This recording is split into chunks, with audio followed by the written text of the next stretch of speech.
SportsCenter with Scooby and Phil. How about we take another look at Game 2 of the Stanley Cup Final? This thing was a barn burner. It went into double OT, but we pick it up in the first, tied at 2. We're going to highlight Connor McDavid here because he's the only human being alive that can do this. Whoop, whoop. Breaks 2 angles and serves up a perfect dish to Draisaitl for the goal. You know, you're just watching a master at work because that's an unreal move by him. Watch his teammate Eva Bouchard here. Yeah, that's everybody else, including Oilers fans in attendance. Let's see it in French. Ça revient ici. Oh, le bon crochet. De fois. McDavid. Exceptionnel. Incroyable. La connexion Connor McDavid et un Draisaitl. Edmonton repasse devant 3-2. C'est du délire dans ce match 2. They were hyped. But hey, you see McDavid chewing on his mouth guard like another athlete, Stephen Curry? Yeah, remember this? 2015, put Chris Paul in a blender. I know he's at home wondering why he's catching a stray right now, but we just had to because McDavid had Aaron Ekblad looking like Fred Flintstone right before he starts running. Oilers go up 3-2 after that exceptional goal, as Phil just said.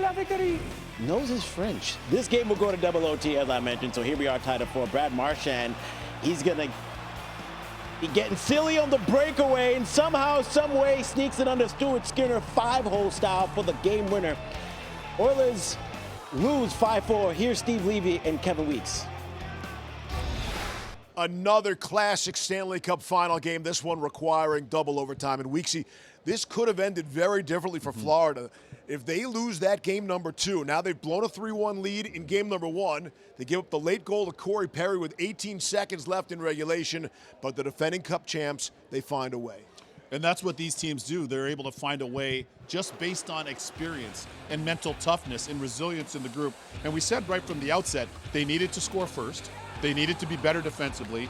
Overall, they were that. They had a very dominant second period, and ultimately, they needed this win, and they were able to get it. So what changes now? Because a lot has been made of the matchups with McDavid and Draisaitl. Now on the way to Florida, what changes there with the Panthers having a last change and a better say in the matchups anyway? For sure. If you're Paul Maurice now, you can look at this and say, all right, who do I want out in these situations? From a tactical standpoint, who are we looking at in terms of personnel? Who best fits the matchup? Who best fits this scenario in a game? Is it Barkov here? Is it Lundell there? But it certainly offers them a lot more flexibility on home ice. And compared to game 1, this game was much more testy, feisty. Guys, we had 11 minor penalties in the first period. Only 8.5 minutes of the 20 were played 5-on-5. You feel the hatred building. Now, some of it's left over from last year's series, but there's even more this time around. Yeah, for sure. And the Florida Panthers wanted to assert themselves more physically. They said, all right, we have to raise our level. They played their C-plus game in game 1, but they certainly turned up the heat in game 2, forcing the Oilers to play a more physical brand, and that's what made this so compelling. Funny you mentioned the heat and the humidity. We're headed to South FLA. A couple days in between games. Game 3 will be in Sunrise, Florida, with the Stanley Cup Final all even at a game apiece. Talk to you from there. Since the Stanley Cup Final went to a best-of-7 format in 1939, teams to win Game 3 of a series tied at 1 apiece after 2 games have gone on to win the Cup 77% of the time.